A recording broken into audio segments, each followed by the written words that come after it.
Muy bien, bienvenidos a Tesis. ¿Cómo están? Hola, Ricardo. ¿Qué tal, Verónica? Muy bien, ¿vos? Todo muy bien. Contame, ¿qué tenemos hoy? Bueno, ahora vamos a hablar del estilo de vida y cómo afecta eso a los posibles ataques cardíacos que podemos tener. Ay, ¿sabés qué? Mira, estaba pensando, el tema del corazón y el COVID, ¿te deja alguna secuela en el corazón?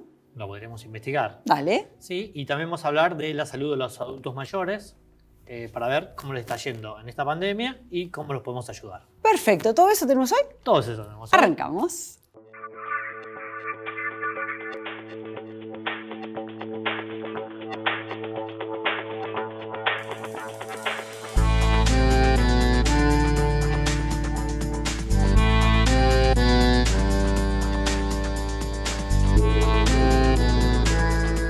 Bueno, estamos con el doctor Esteban Chilelli, que es médico clínico, para hablar un poco de el estilo de vida y cómo nos afecta a nivel cardíaco y cómo nos deberíamos manejar en esos casos. Muchas gracias por la invitación. La verdad que es un tema que está en boga últimamente, el cambio de estilo de vida. Ok. Todos sabemos que muchas cosas hacen mal, pero sin embargo, cuando uno analiza la población, ve que la siguen haciendo. Por ejemplo, el punto número 1 sería el no fumar. Sin embargo, el 23% de la población fuma.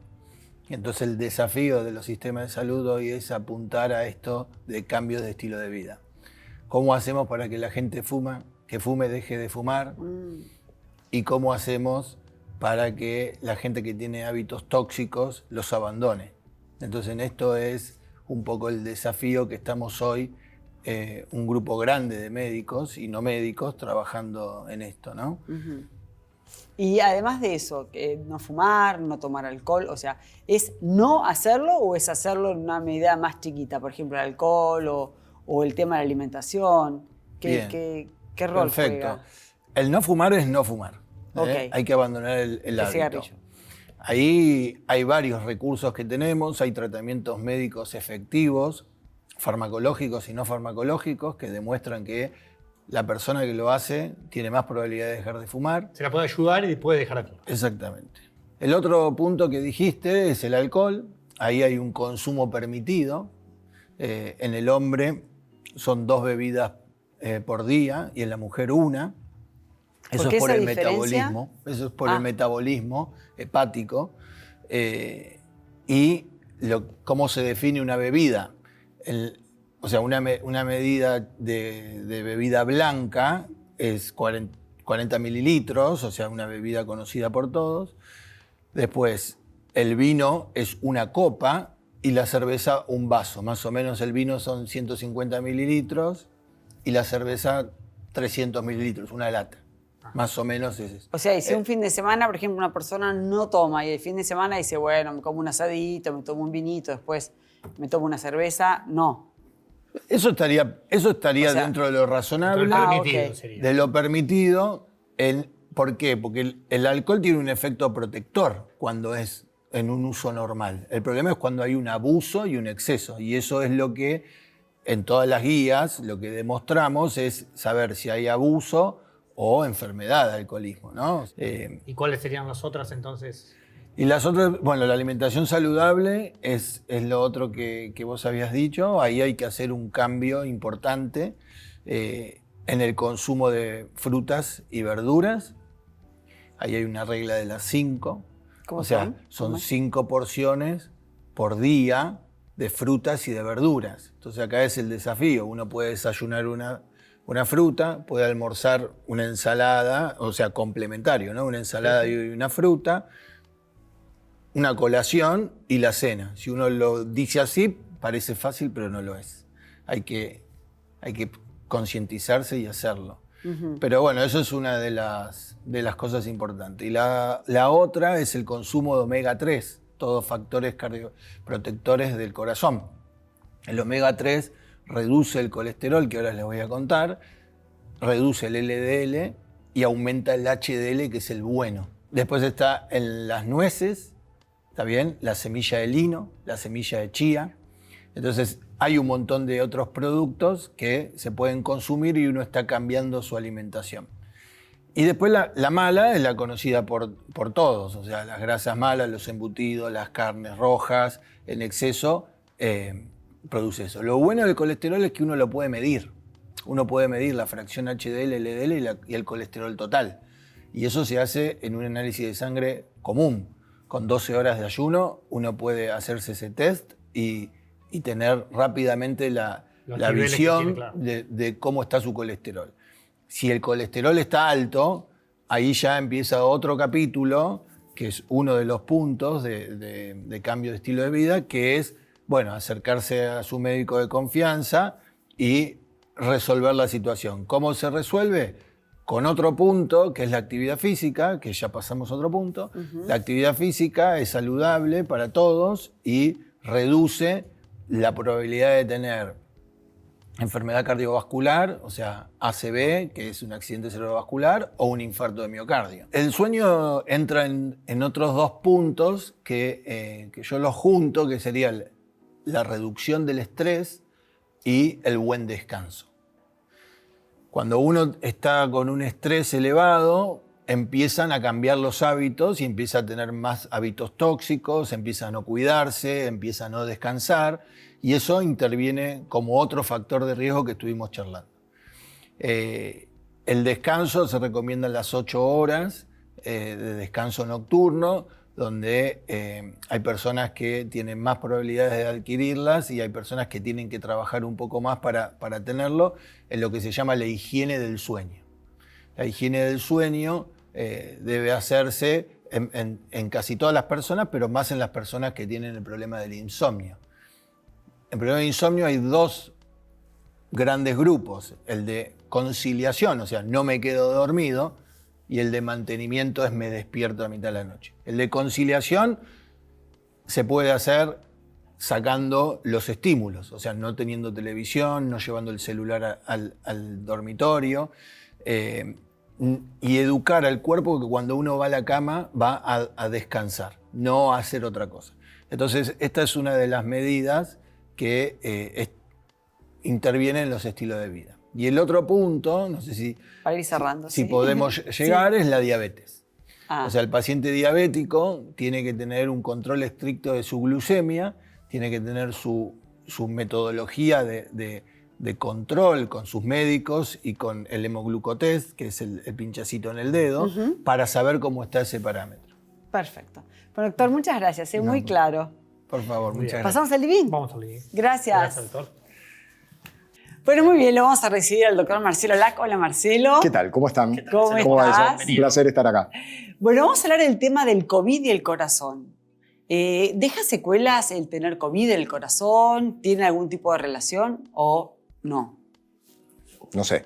A ver, yo te puedo decir cómo fue evolucionando. Aprendimos mucho a lo largo de este año, sinceramente. Al principio creíamos que esto era muy parecido al SARS y al MERS, y el SARS y el MERS, que son de alguna manera parientes cercanos del COVID, de este virus, del SARS-CoV-2, dejaban secuelas importantes. Entonces íbamos con mucha cautela. De hecho, al principio también pensábamos que el efecto primario, que era respiratorio, después dijimos, no, cuidado, que también hay un efecto vasculítico, es decir, de la irrigación del corazón, también está presente. Empezaron a haber muchos reportes hacia un lado y hacia el otro. Hoy sabemos, y en función de las evidencias de las que disponemos, que sí, que hay algún grado de impacto que hay que revisar y hay que seguir al paciente que tuvo un COVID. No es solamente lo respiratorio. Ajá. Es decir, que alguien que tuvo COVID debería tener una consulta con su cardiólogo para hacer un chequeo.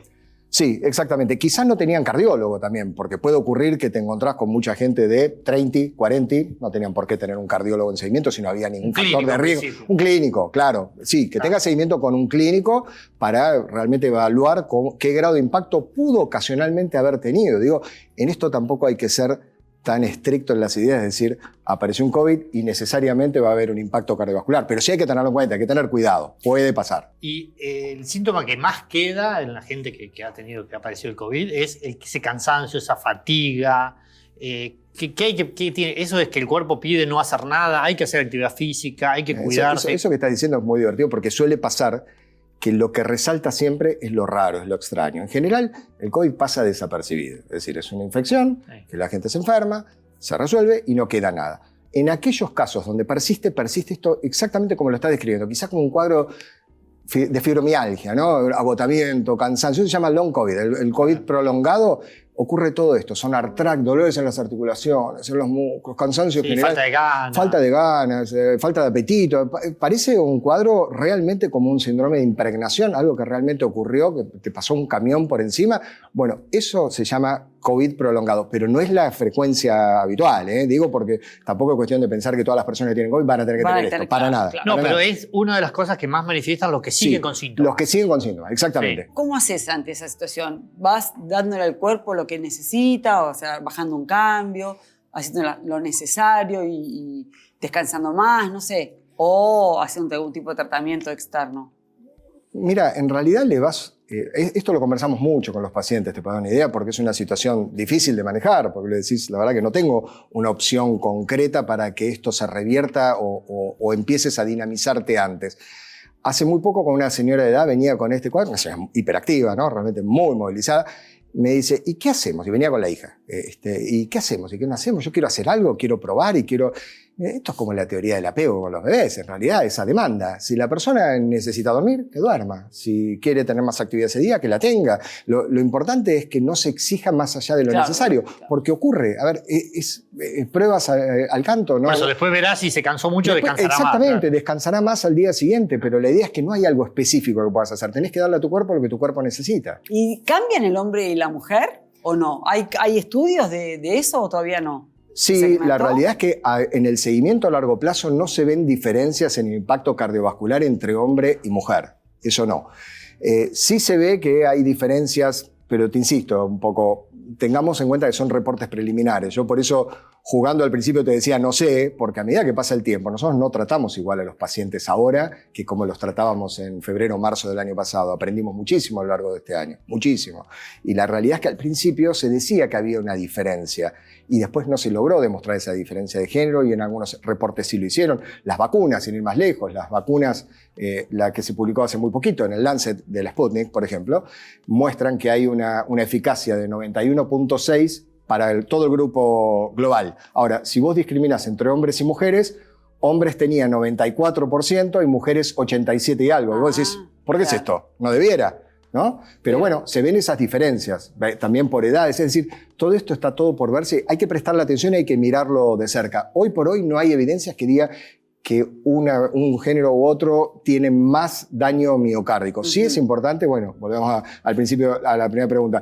¿Es necesario evaluarlo? Sí, esto se evalúa con algo muy sencillo, no estamos hablando de nada de demasiada complejidad. Un ecocardiograma, claro, es una ecografía del corazón. Claro, ¿qué es lo que hace eso? Claro, con un ecocardiograma vos ya te das cuenta. Particularmente hay algunos reportes que son muy interesantes que muestran que los pacientes que tienen estos cuadros tuvieron un aumento de...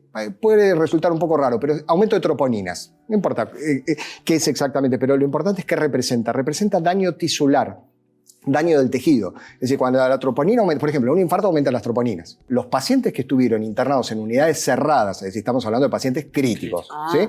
Pacientes que tienen, es un 15% de la población con toda la furia, con todo, de la población enferma. Y de ese 15% hay un tercio que pueden estar ventilados. Bueno, en esos subgrupos de pacientes, el que va a la terapia, y particularmente el que está ventilado con respirador, en ese subgrupo es donde más aumentaron las troponinas. Es decir, hubo más daño tisular. ¿Qué quiere decir más daño tisular? Vos me decías, bueno, ¿qué quiere decir? ¿Se regenera? Bueno, ahí es donde tenés la amplia variación. Un corazón tiene básicamente músculo, tiene básicamente nervios, tiene vasos, tiene arterias. Es decir, todos esos tejidos que yo te acabo de mencionar se pueden afectar. Y a partir de ahí, el espectro que yo te puedo mostrar es exactamente igual. Puede ser una miocarditis, puede ser una arritmia, puede ser insuficiencia cardíaca o puede ser isquemia y necrosis. ¿Sí? Entonces vos me decías, ¿puede recuperar? Y si llegó a necrosar, no lo recupera. Tejido necrosado, tejido muerto. Claro. Es un infarto, básicamente. Se tapó, por ejemplo, una arteria, tapaste todo el tejido que irrigaba esa arteria. Ese ya no funciona. Ese ya no funciona más. Hoy por hoy pareciera que el SARS-CoV-2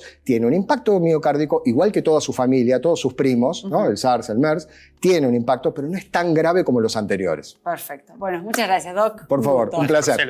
¿Vamos? Vamos por allá. Hola. Hola, ¿qué tal? ¿Qué tal? Bueno, estamos con Clara Salguero, periodista, especialista en previsión social y en adultos mayores. Sí, en personas mayores. En personas mayores. Que son lo más importante, o por lo menos lo que tenemos que considerar más dentro de lo que es la seguridad social. Gracias por la invitación. Bueno, Contanos. ¿Cómo llevan nuestros abuelos con el COVID? Y si nosotros vemos y los comparamos con todo el resto de la población, les podría decir que fueron los que se han comportado de manera más responsable. Es decir, han tomado la cuestión con mucha calma, han aceptado la espera, han aceptado todas las indicaciones que se les fueron dando, hasta creo que fueron el sostén de sus hijos, de sus nietos, de sus familiares más cercanos, cuando empezó en su momento todo el tema de la cuarentena, después vino la fase del aislamiento, después siguió el distanciamiento. Ellos mismos contenían al otro, diciéndoles permanentemente que iban a estar bien. Fueron los que se comportaron de manera más responsable mientras iba llegando la vacuna. Sí, sí. Y sí, eso es lo que manifiestan generalmente cuando van a la farmacia, digamos, la espera esa de la solución final, y sabemos que la solución para ello está en la vacunación. Está la vacuna. ¿Sí? ¿Y cómo están viviendo ellos hoy esa espera en sentido de que ya empezó en algunos lugares y no les va a tocar rápidamente a todos, digamos? Es una espera tranquila, se están cuidando mucho, lo hacen con la tranquilidad que te dan los mismos años, ¿no? La misma enseñanza de vida, este tema de comportarse y estar de manera tranquila, porque de alguna manera tienen que llevar tranquilidad al resto de su familia, que está preocupada porque sabemos que las personas mayores son las más vulnerables, que la alta letalidad justamente se da en las personas mayores. Lo viven muy tranquilos, pese a que saben en muchísimos casos que dependen de esa vacuna para que no esté en riesgo la vida. A medida que pasan los años, hay patologías graves, pero también patologías propias de la edad, que ya de por sí son un riesgo frente a este problema del COVID. Pero la verdad que lo están haciendo muy responsablemente, por eso me parece que hay que comportarse bien con ellos, y esto lo digo desde las autoridades, desde cada jurisdicción. Es muy importante para que ellos sigan manteniendo la tranquilidad, la información. Que ellos tengan perfectamente claro dónde piden información. Claro, dónde, cuándo, en qué Claro. momento tienen que ir, qué protocolo tienen que tener, Claro. si tienen que ir comidos, si pueden ir sin comer, porque todo en el momento dudás, no podés saber si podés ir sin comer, si tenés que dormir, si tenés que ir a la mañana, si tenés que ir a la tarde. Es exactamente eso. Entonces, lo vos, básico. si tenés toda la información, estás más tranquilo. Si no, el tema de la ansiedad, la preocupación. Y me parece que eso es lo que hay que hacer de manera, contundente en todo el país, en todas las jurisdicciones. Que las personas mayores sepan que hay una línea gratuita habilitada para que llamen si tienen algún síntoma, si tienen alguna duda. En qué página web o en qué aplicación de celular pueden entrar para inscribirse y recibir la vacuna. Cuando reciben la vacuna, ¿qué es lo que pasa? Quedan en observación, los controlan. ¿Qué va a pasar? Pueden ir solos, tienen que ir Claro. acompañados. Sí, ¿Qué va a lamentable. pasar con la segunda dosis? ¿Se llevan un certificado? Todo eso es lo que explicamos diariamente los periodistas que estamos en el tema, pero me parece que el rol fundamental lo tiene cada provincia y cada jurisdicción. Sí, sí, la información es clave, es vital. ¿Y vos ves que puede haber alguna pandemia oculta, alguna complicación posterior cuando salgas a la calle, a los adultos mayores, digamos, por depresión, por el aislamiento, digamos, alguna Efecto consecuencia colateral. de salud? Y efectos colaterales sí va a haber, más allá de que ellos se están conservando desde el 20 de marzo del año pasado, cuando se comunicó y se hizo oficial el decreto que estableció la cuarentena por la pandemia y conservan la tranquilidad. Sí, la soledad en general enferma, y cuando de alguna manera una situación determinada obliga al aislamiento, sí deja secuelas, y más que nada en las personas grandes, porque pensemos que más allá que ellos conservan toda la tranquilidad que pueden, no están viendo a sus seres queridos, quizá tienen sus pares que han tenido algún problema, que han estado internados, que salieron o no de esta situación. Creo que sí, el efecto colateral que va a traer es el tema psicológico, el tema anímico, que después va a haber eso que apuntalarlo, que sostenerlo. Ese va a ser obviamente un costo importante para el sistema de salud, la familia, los amigos de esas personas mayores van a tener que tener un rol muy importante, pero, y esto ya lo está diciendo el sistema sanitario, lo están diciendo los médicos, que el tema no se termina cuando las personas mayores o cuando todos nosotros que querramos vacunarnos estemos con las 2 dosis. Los cuidados van a seguir. Claro. Vamos a poder salir más a la calle, pero va a seguir el barbijo y medidas de distanciamiento. Bueno, eso lo van a tener que reforzar aún más las personas mayores. Pensemos que en la Argentina, y estos son números que oportunamente dio el Ministerio de Salud de la Nación, que se corroboró con un estudio que elaboró el Ministerio del Interior de la Nación, en la Argentina hay 7.375.000 personas mayores de 60 años. Los grupos de riesgo en la Argentina, entre docentes, fuerzas de seguridad armadas y servicios penitenciarios, trabajadores de la salud mayores de 65 años, son 15 millones. ¿Por qué doy esta cifra? Porque de esos 15 millones que son grupo prioritario de vacunación, el 50%, la mitad, son personas mayores de 60 años. Claro. Bueno, muchas gracias. Un Un gusto. gusto. Gracias, Verónica. ¿Volvemos enseguida? Ya Volvemos. Hay fragancias que se quedan a vivir en tu memoria. Aromas es lo más. Aromas es lo más. Transforma tu casa con aromas. Es lo más. Aromas es lo más. ¿Te gustaría ser revendedora de aromas? Llámanos, porque aromas es lo más. A ver, Ricardo, ¿qué nota linda nos trajiste hoy? Bueno, gracias, Vero. Acá estamos con el doctor José Manuel Viudes, que es neumonólogo. Y bueno, consultarte un poco, José Manuel, de esto, digamos, consecuencias que deja el COVID en el caso de pacientes que tengan que hacerse una intervención quirúrgica. Bueno, ante todo, buenas tardes y gracias por contactarse. Sí, nosotros hemos recibido una recomendación de la Sociedad Estadounidense de Cirugía y de Anestesia de Cirugía, en la cual han recabado datos retrospectivos y han visto que los pacientes que tuvieron COVID, sobre todo moderados o severos, cuando fueron expuestos a cirugías, tuvieron el doble de mortalidad que el grupo control. O sea que mismos pacientes con las mismas edades y mismo factor de riesgo, con la única diferencia que tuvieron COVID en las últimas 4 a 12 semanas, el grupo con COVID operado le fue claramente peor que al grupo que no tuvo COVID. ¿Y eso a qué se debe? ¿Algún grado de lesión que deja a nivel pulmonar o de algún otro órgano? Sí, eso está muy bien documentado. Esto certifica lo que nosotros veníamos diciendo, que el COVID es una enfermedad multisistémica, afecta todos los órganos y básicamente lo que afecta es la inflamación de las arterias que irrigan todos los órganos, que se llama, la parte interna se llama endotelio. Y esos receptores, cuando actúan sin intervención del COVID, son como desinflamadores, son como tener matafuegos en un edificio en distintos pisos, y lo que hace el COVID es meterse dentro del edificio, pero lo primero que hace es anular los matafuegos. Después produce el incendio y el cuerpo no tiene matafuegos en ninguno de todos sus pisos o habitaciones. Eso dura de acuerdo al cuadro de gravedad que haya tenido. Entonces, la Sociedad Americana recomendó, según la evolución clínica de cada paciente, cuánto tiempo deberíamos dejar pasar para operarlos. Los pacientes que tuvieron un cuadro leve de COVID debemos esperar 4 semanas, por lo menos 4 semanas. Los que tuvieron un cuadro leve pero con muchos síntomas, 6 semanas. Los que tuvieron un cuadro moderado, 8 semanas, y los que tuvieron un cuadro severo, que quiere decir que estuvieron en terapia intensiva, con respirador, y estuvieron más de 14 días sin trabajo, tenemos que esperar 12 semanas.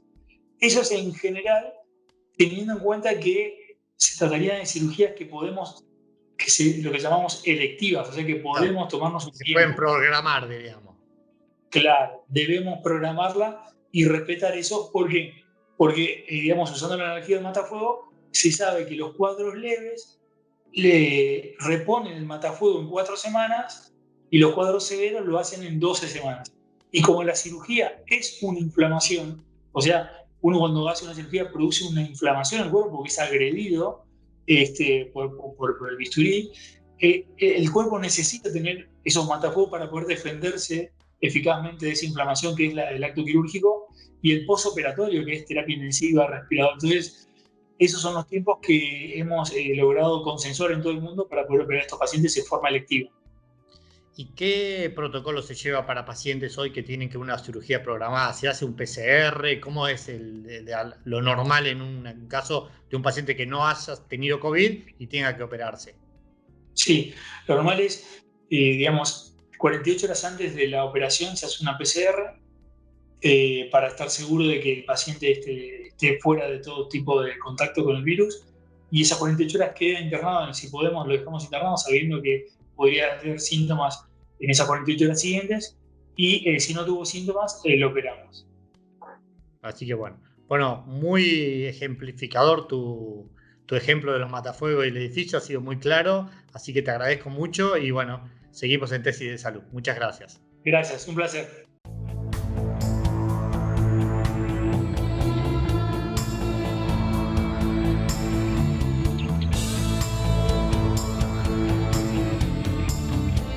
Simmons, descansa en primera clase. Bueno, a cuidarse entonces, ¿eh? Cuidarse, yo creo que sí, que los cambios en los estilos de vida, en los cambios de hábitos, me parece que son superadores a la salud de la gente. Exactamente. Bueno, ¿nos reencontramos la semana que viene? Nos reencontramos la semana que viene, síganos en las redes sociales.